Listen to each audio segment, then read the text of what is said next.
Salut, c'est Fabien, fondateur d'Angelis, cofondateur Angelis Academy, Studio Rage, Bonsoir Entertainment. Nous sommes le lundi 18 août 2025, c'est l'été, il fait chaud. Je suis en vacances, précisément en congé paternité, puisque mon troisième enfant, ma fille Ilona, est née ce 29 juillet. Me voici donc un vieux papa de 42 ans, bientôt 43 en septembre, avec trois enfants en bas âge. Ma fille Michaela, qui a 7 ans aujourd'hui, très exactement. Elliot, qui a eu 3 ans le 30 juillet. Et donc Ilona est née le 29 juillet. Qui regroupait 3 enfants de l'été, conçus à l'automne, au moment où la température se refroidit. Du coup, on passe un été tranquille, en famille, à Villars, notre petite ville à côté de Saint-Étienne. Et puis on prend le rythme de la vie à 5.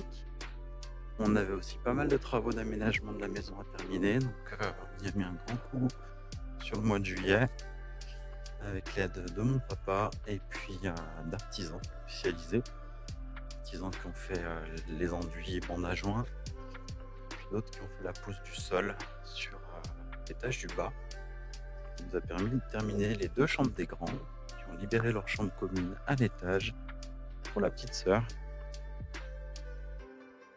Tout va bien, on souffle un peu après un début d'année assez intense où il fallait remonter la pente suite à la liquidation d'Angel Corp.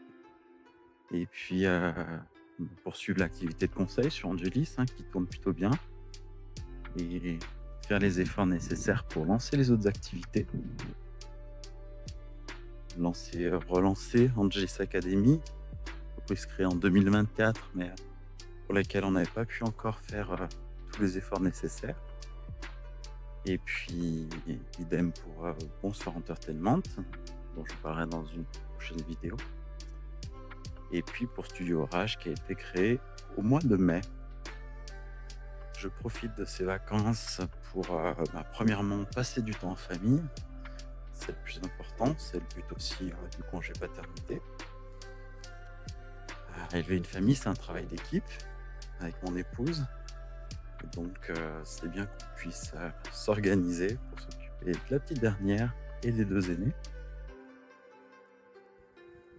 Également, prendre du repos bien mérité, repos du guerrier.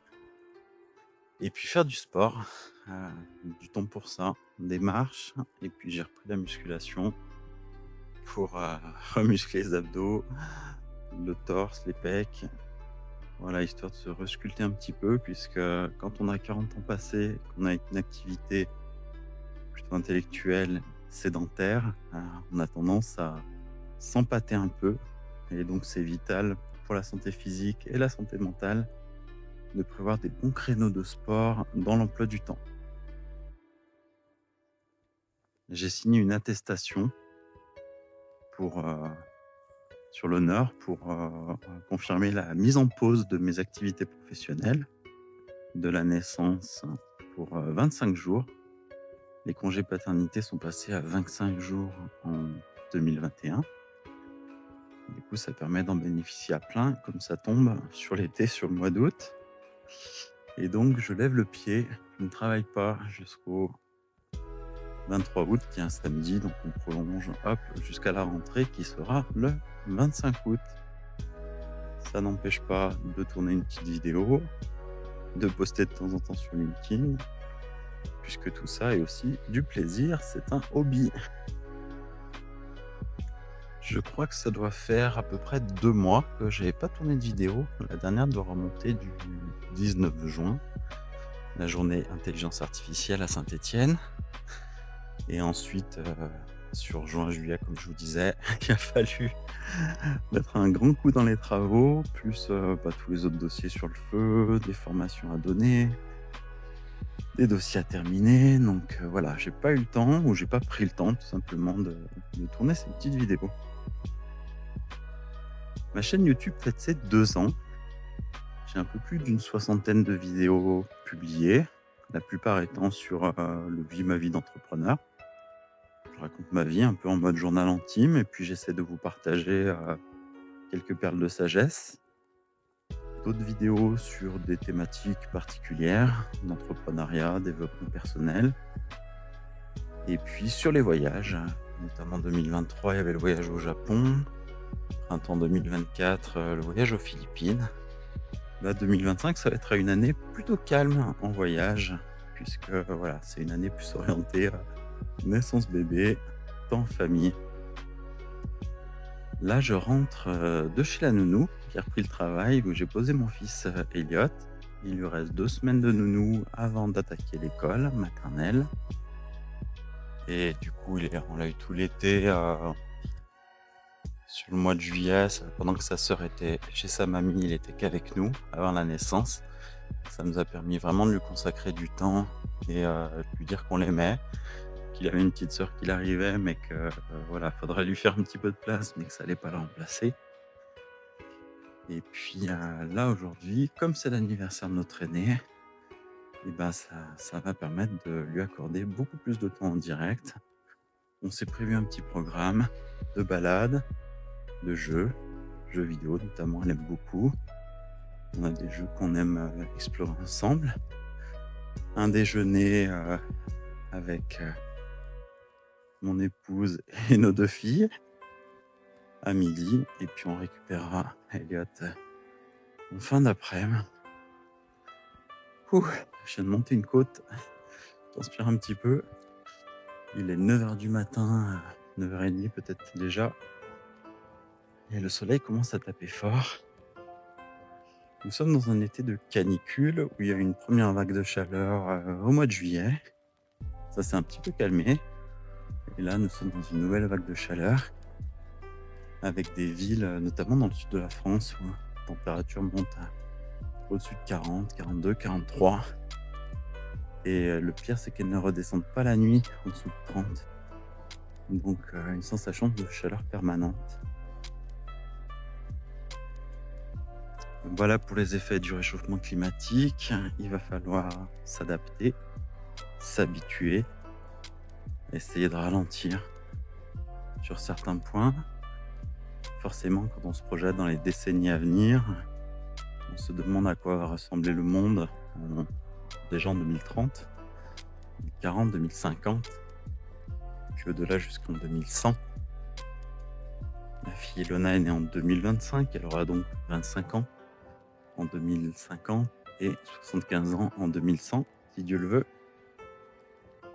Quand je me projette aussi sur l'avenir, forcément, c'est quelles actions mettre en œuvre pour ma famille, pour leur offrir une vie heureuse. Déjà, on a sécurisé la maison avec jardin dans un quartier sympa, donc ça, c'est un bon achievement.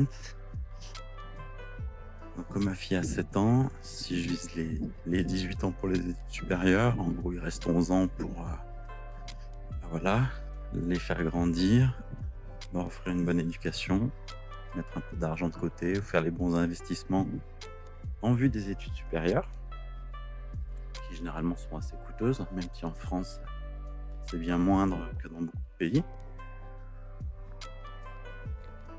Et puis ensuite, ces études supérieures, ça va nous amener de mes 54 ans jusqu'à mes 66 ans. En partant du principe que les 3 enfants vont commencer ces études à 18 ans et en faire au moins 5 ans pour avoir un bon bagage pour la suite de leur vie, de leur carrière. Et donc avec tout ça, j'espère prendre ma retraite à peu près à ce moment-là, possiblement jusqu'à 70 ans, puisque avec l'allongement de la durée de vie, le temps de travail risque de se prolonger. On est un peu en retard en France par rapport à beaucoup d'autres pays d'Europe. Néanmoins, les débats continuent à se focaliser sur le fait qu'on devrait encore partir à 60 ans. pour les jeunes générations, forcément on n'est pas concerné, hein, puisqu'on n'est pas à la retraite tout de suite. On perçoit un certain décalage dans tout ça. Je vous parle de naissance, donc je vous parle aussi de démographie, de la pyramide des âges qui est dans un drôle d'état, des équilibres entre les retraités et les actifs. Tout ça, c'est des vrais sujets de société qui ont des impacts sur la famille, sur la vie perso et sur la vie pro. La, la rentabilité, j'ai envie de dire, du travail, le rendement du travail, entre les efforts qu'on fournit et puis ce qu'on peut garder comme valeur, le reste étant capté par l'État pour sa redistribution. Voilà, on a un système très redistributif en France, pour le meilleur et pour le pire. Ce que je peux juste dire, c'est que dans le cas d'une naissance, on fait partie de ceux qui reçoivent, puisque les dépenses de maladie, les visites médicales sont à la charge de la sécu et de la mutuelle. Pareil pour l'accouchement. Là, dans beaucoup de pays, ça coûte une petite fortune. Donc tout n'est pas parfait en France, mais on a quand même la belle vie, globalement. Il s'agit juste de s'en rendre compte. Je terminerai sur ce message d'espoir pour l'avenir. Passez un bon été. On prépare la rentrée. Et puis, n'hésitez pas à liker, commenter comment vous avez passé votre été, comment vous voyez l'avenir, les décennies qui arrivent. Et rendez-vous pour la suite des aventures. Ciao!